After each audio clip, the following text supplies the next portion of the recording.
Welcome to the LTC podcast, where we bring people from across the industry together to talk about what really makes the hospitality industry shine, the people. We will offer insights, guidance and best practices when it comes to caring for the licensed hospitality workforce. In each episode, we'll be sitting down with someone from the industry or an expert in their field.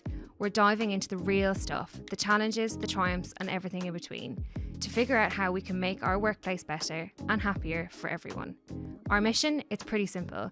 We want to make sure that those of us in hospitality aren't just serving others, but also taking great care of ourselves and our colleagues. Pinky, welcome to the LTC podcast. Thank you. Thank you for being with us here today. Very excited. Today we are talking all things resilience. Before we dive in, could you please introduce yourself? Absolutely, yep. So my name is Pinky Jangra. I'm a resilience and wellbeing trainer. And I've been training in corporate since about 2020.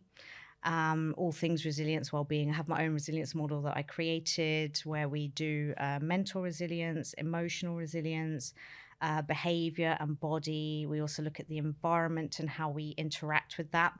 And we also look at spiritual resilience as well and innate resilience. So I've been doing that since about 2020. I do lots of other topics as well. People often ask me to come and talk about I did one on finding your meaning and purpose. I did a webinar on that recently. I did an article on financial mindset and well-being. So lots of different topics. And I've been doing that since 2020, but I actually started sharing my content and knowledge and ideas and learnings in 2016. So about 8 years, I think. It's absolutely fascinating. Your journey is absolutely fascinating. And you've made a career out of it now. And you are very good at what you do. And the reason I say that is because I've done one of your resilience trainings. I think we've done it during pandemic and it was so impactful, Pinky. There is so much stuff from that training that I still remember, and I think probably my passion around this topic started from your training. So thank you very much. Thank you. I am really, really excited that we can continue working together. What would you say resilience was? Because obviously, there is a definition and people kind of repeat the definition. I don't know if it's a great one. What's your take on resilience? So I would say resilience is about flexibility, adaptability, growth and learning, and using that to navigate your life. Particularly we look at it in terms of when things are going wrong, when there's challenges and problems. So it's about how do you be flexible and learn and grow so that you can navigate your challenges more effectively. So the traditional definition is it's about bouncing back. So if you imagine you're going along life in a sort of straight line, a little bit bumpy, and then you dip because you have a challenge. So people say that resilience is you're able to bounce back up to where you were before. But what we're realizing is it's actually not bouncing back, it's bouncing forward, it's bouncing up, right? You grow. You're actually better than you were before the challenge. And then you carry on, and then you're going to dip, and then you go up again. So that's what resilience is. It's growth, it's learning, evolution of your consciousness and of your being, so that as you go through life, you get better and better as you keep going. So that's what I'd say it is. One of the questions I ask people on my resilience training is resilience just about you as an individual? Is it what you're doing and how you live and how you think? And a lot of people say, yes, it's about me. And I'm like, a lot of it is about you, but actually it's also about your environment. And a key part of the environment that affects our resilience is our relationships. There was a study done a while back. There was a group of people they followed. I think it was like nearly 800 people for like 70 years or something. They followed them all the way through their life. And they said people who ended up with a long and happy life, they asked them, what was it that created that for you? And they said relationships. And nowadays in the modern world, our relationships are very strained. We're connected online, but we're not so much connected in person. We don't often have that deeper interpersonal connection, those communities that we often used to have. And so building relationships is something we have to make sure we don't forget how to do, whether that's at work, whether that's at home, whether it's with a coach, a therapist, friends, and you can have obviously online relationships as well. But resilience is about people around us as well. We need support when we go through things. We need to have a community. And so don't fall into the trap, I think, of thinking that it's all on you. It's not. All the hard things I've done in my life, I've done with people by my side who've helped me get through them. I haven't done them by myself. And I think as well, the quality of relationships, who are you choosing to have relationships with? And when we think about social media, who are you following? Who are you watching? Why are you watching them? What are you getting out of that connection? I think we should be more discerning because we're being affected by those people. So I think being discerning about who you're relating to, how you relate to them, what kind of relationships you have, how deep they are or how not deep they are. It's actually something we need to do consciously. Often we're very unconscious. We're just like, oh, whoever turns up in my life turns up in my life and I'll deal with it. Whoever turns up in the workplace, it is what it is. But learning to consciously cultivate healthy relationships is not something I wasn't taught it at school, and I don't think we really get taught how to do that. And I'm still learning how to do it. And now let's imagine someone working in a busy pub, long hours, lack, I don't know if lack or maybe some challenges around kind of life-work balance, busy environment with loads of people, loads of customers. Some might be great, others may be a little bit more challenging. And, there is someone who perhaps is dealing with some difficult stuff in their personal life. What would you say to that person when it comes to resilience and prioritizing or being aware of own resilience? Yeah. So it goes back to what we said. The first thing is always self-awareness. So taking stock of what is actually going on, all the different things, and understanding where are your triggers, where are your main pain points, because it can be quite a mishmash, right? One thing's happening which is affecting something else. But if you can actually sit down and look at it a little bit objectively and say, actually, maybe it's these 1 or 2, 3 things that are a priority right now that are kind of the root of my challenges. So first of all, getting self-aware about that. I think then also learning to pause, I think particularly is very important because, as you're saying, in these industries, you're busy, you're probably not getting a moment to pause and actually choose to do things differently. So we're all running on unconscious patterns, right? Where we're just running through our day, doing our same programs, same patterns, same beliefs, same thoughts, same emotions, same reactivity, on and on and on. And then we wonder why nothing gets better, nothing changes, and it just gets worse. And we're like, and then it's too much, we burn out. And we're like, I just want to lie in bed for a week or whatever. And so it's about learning to pause, because resilience is about breaking your old patterns. If you want to change, you've got to break your old patterns. So first of all, learning to pause, not to react to the situation as you may usually react to it. So try and take a little bit of space. Try and take a little bit of time. If you're very emotionally charged, you got to calm that down first. And how would you do that? So it depends on the person and what works for them. I always say, you are your own guru. So I like that. Refer to your own inner wisdom. Get in touch with your own self. What do I need right now? So does a pause for me look like just taking a few deep breaths? Does a pause for me look like taking a week off? Does it look like just going for a walk in nature? I don't know. You will know as you get in touch with your own needs and your own wisdom and be guided from within what you need in terms of taking that pause. But it's really about giving yourself space to self-regulate and calm the emotions. Because if you're anxious, you're fearful, you're worried, you're stressed, the behaviors that come out of you from that emotional state are going to be reactive, and they're only going to perpetuate the problem. Think about it when you're anxious. What's anxiety? Anxiety is a flight response, right? It makes you want to run away. So if you've got a problem you're facing, busy hours, difficult customers, running away from that isn't going to solve it, right? You're not going to get any better at dealing with it. It's not going to move forward positively. If you're angry, anger is going to be passive aggressive or conflict and lashing out, or you turn it inwards, you get aggressive at yourself, you're self-critical and so on. That's not going to help, right? So you don't want to act from those emotions. So that's why we take the pause and maybe learn some breathing exercises or whatever, just to calm yourself down. Don't take action from those emotions, because that won't help.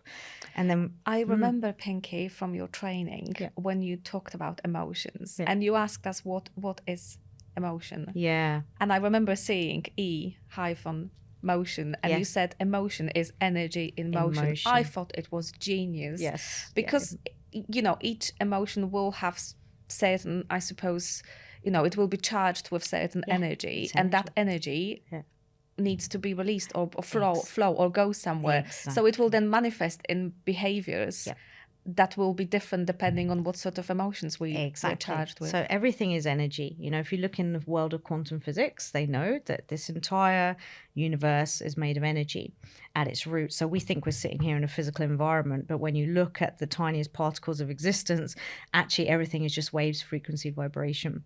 That's a whole nother rabbit hole we can go down maybe one day. But yes, so energy it's energy. Emotions are energy in motion. And that's exactly it. It needs to move, motion, flow, release. There's a lot of body work you can do. Some people will exercise to get that energy out of their system. Maybe you want to dance or do some kind of body work, energy work, yoga, whatever, to get that energy out of your system so that now it's not flooding you. And then you can take different thoughts, different actions, different behaviors. So that's one of the things to do, is to learn to start pausing. Actually, one of my teachers says something to me that always stuck with me. Normally when things are chaotic and there's so much going on, people say, don't just stand there, do something. We want to get on, act, reacting, right? And he said to me, when things are like that, don't just do something, stand there. You got to step back, because you will only perpetuate the cycle. And what we want to do is we want to create a new cycle in the direction of resilience, wellness, functional behaviors, results that we want to experience. So that is where we require that pause to break that cycle. And then it's about, being self-aware and saying, okay, do I want to change the way I'm looking at the situation? Do I want, am I stuck in a pit of negativity where I can only see all the problems and so on? Do I want to rise above that and see the bigger picture, for example? Or is it behaviors? If you've got a difficult customer and you might, want to run away from the conflict, for example, which isn't going to help. Do you actually want to take some time to think about the way you might articulate what you want to say to a customer, in an assertive way, in a calm, assertive manner, rather than running away or rather than perpetuating the conflict and getting angry about it? There's another way, there's another option, and you can start to have a think about how you might do a different behavior, which will then get you a different result in the external world. So there's many different things you can do to change your behaviors, but it all starts with taking a pause. And I teach a few tools in my resilience training, but if you're interested in this area, there's a million things out there that you can learn on your mindset, changing your behaviors. So yeah, it's up to people to really go and explore that. And you learn as you go, right? Don't expect that I've done something different or I've changed my perspective and suddenly everything is going to be perfect. It's learning, it's growth. You might try something new. You might set a boundary. You might stop people pleasing and say no in a way that you've never said before. People pleasing is a big one, isn't it? There's so many of us that are driven, that is the main motivator to do people pleasing. Yes. But I suppose every time you are focused on pleasing someone else, maybe that takes away a little bit of doing what's right for you. Exactly. And that's the definition of people pleasing, is when you say yes to someone else, but it's also a no to yourself. Yeah. Where you do something for someone else at a detriment to yourself. That's people pleasing. So if you're generally helping someone from the kindness of your heart and you're not losing anything, if anything you gain when you give to someone else from that energy, we both win, right?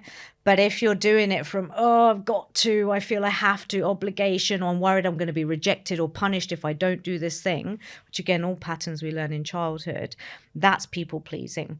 And it reminds me of a quote by Gabor Mate, who I absolutely love. He said, if you have to choose guilt over resentment, choose guilt.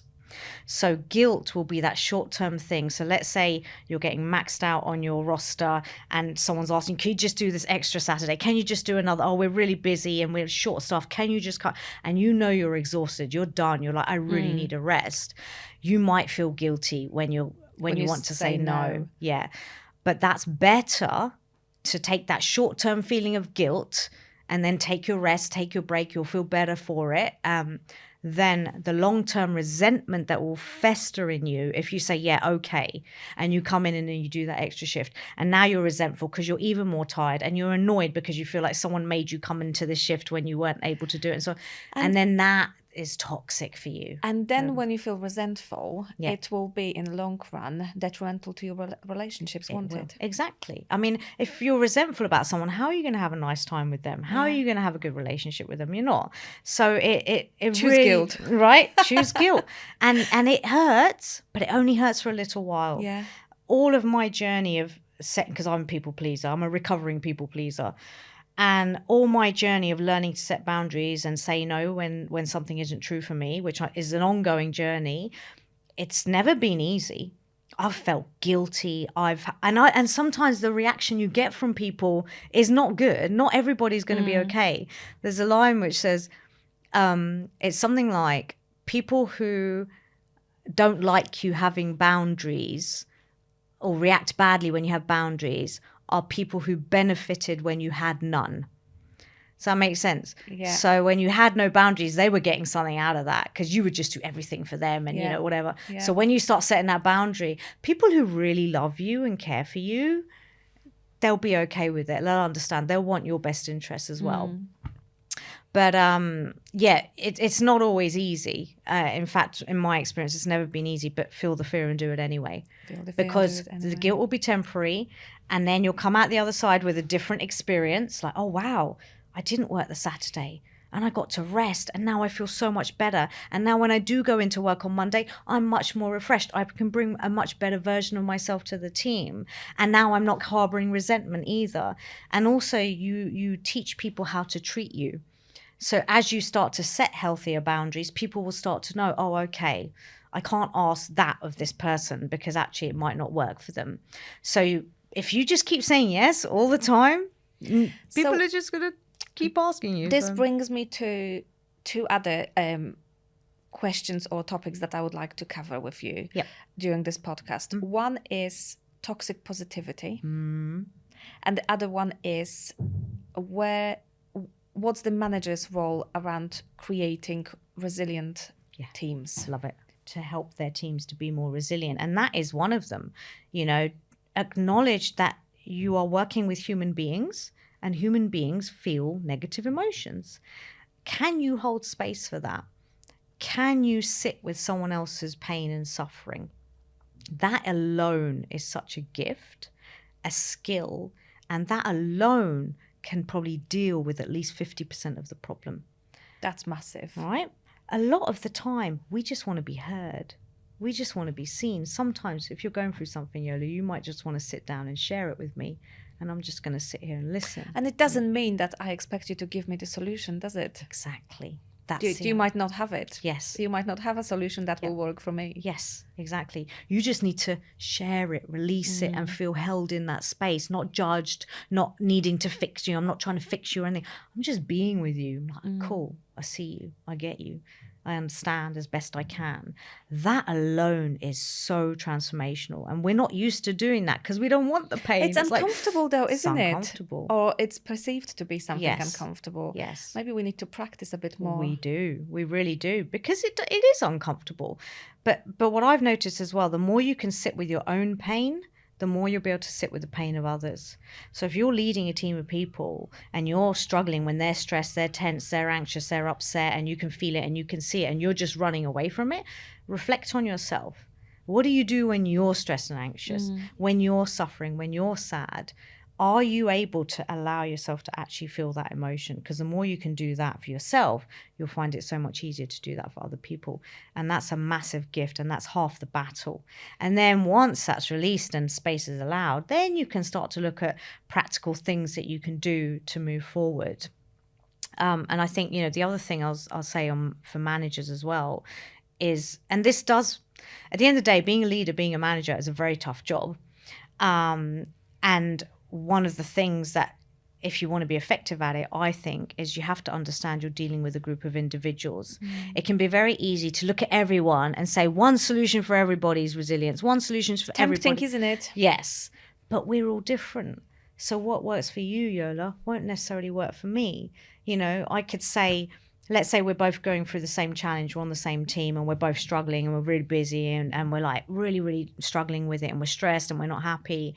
And our manager could say, okay, both of you just take a day off. And for you, that might be, yes, that's all I needed. And you come back refreshed.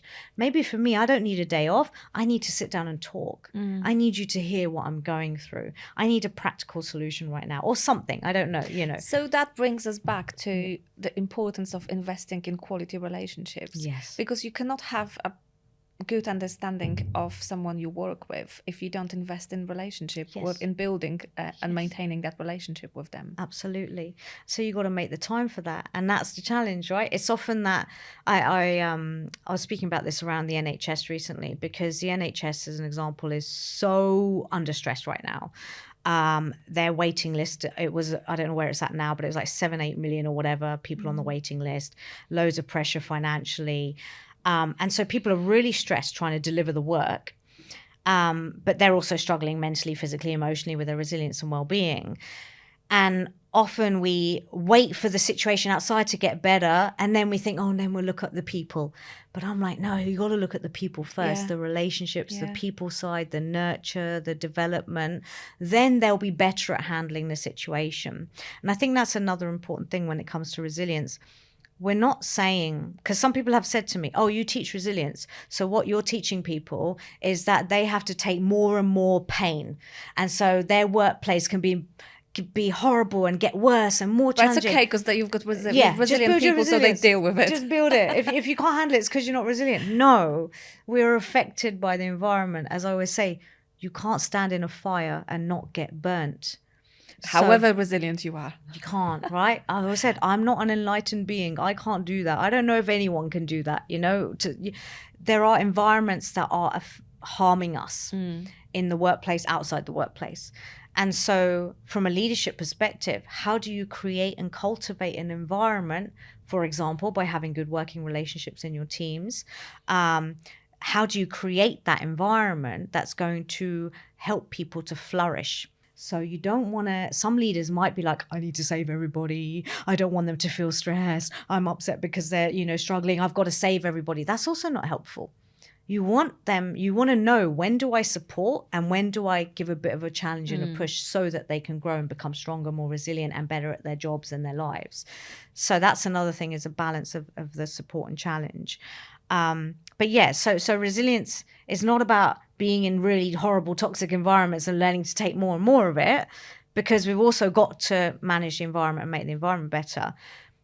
But it is also about acknowledging that the world is difficult. No environment is going to be perfect. So you must learn how to navigate it better and learn how to handle it better. So it's an individual approach to building my resilience, and it's a collective approach to creating an environment that also helps us to build our resilience. And both of them feed into each other. That makes sense. It makes perfect sense. I absolutely love your take on resilience. It's so refreshing. It just feels very, I don't know, it feels very human. Yes. It doesn't feel kind of, I don't know, clinical or academic. It feels very organic and human. Yeah. And I like the place where it's coming from. I love that. Thank you. And it comes from my lived experience as well. And I think that's why a lot of the feedback I get on my trainings is positive, because it's real world, relatable, practical, impactful. It's not, I read it in a book, here you go. It's, I lived this and I live it each day. And I'm not afraid to talk about and approach and hold space for the real challenges people are going through, for the suffering that they're going through. And again, as I said, that's often what we need. We need to connect on a human level. Emotions, thoughts, feelings, experiences. Don't be afraid of that. Because actually when you allow it in, then you become whole and much more powerful and able to navigate it better. So yeah, it's all about navigating the human journey, and it never ends. I've been doing this for 20 years. I'm still going. There's layers, you peel one layer. Oh, there's another challenge under there. Life is always changing, giving me different challenges to face, which require different aspects of my growth and development as well. So it's an ongoing journey. So that's also important to remember with resilience. For me, it's the baby steps we spoke about. And you might have a growth spurt. Maybe you're at level 2 and then you go level 3, level 4, level 5. And then maybe you go 5 to 10 suddenly. You have a big challenge and you really push to grow and get through it. Then you go 10, 11, 12, 13, and then you might go 13 to 16, But generally it's the little steps, and it's over time. You look back and you're like, wow, I'm not the same person I was 6 months ago or a year ago. That's what I think. That's when you know this is working. But yeah, you know, riding the waves of life. I think that's another way to look at resilience, is how do you ride the waves? How do you surf it? Because you are going to get big waves. You are going to get dips. How do you surf it? And let's end here. Thank you so much, Pinky. Thank you. You're welcome. Thank you.